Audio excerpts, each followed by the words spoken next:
2050 সাল। একদিন বল্টু রাস্তা দিয়ে হেঁটে যাচ্ছিল। রাস্তার পাশে দাঁড়িয়েছিল একদল বখাটেনি। বখাটেনি গুলো বল্টুকে দেখে তারা শীষ দিতে লাগলো।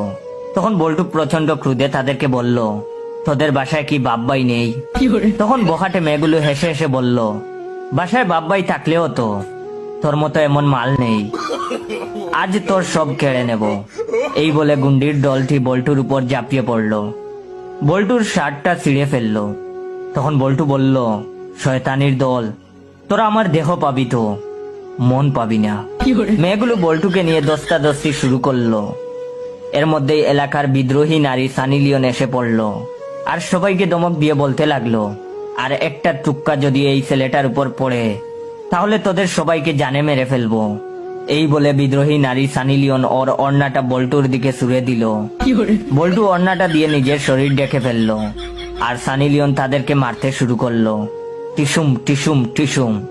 অবশেষে সানি লিওন সবাইকে মেরে বল্টুর কাছে এসে বলল, তোমার কিছু হয়নি তো? তখন বল্টু নিচু গলায় বলল, আপনি এখানে যথাসময়ে না আসলে আমার কি যে সর্বনাশ হতো।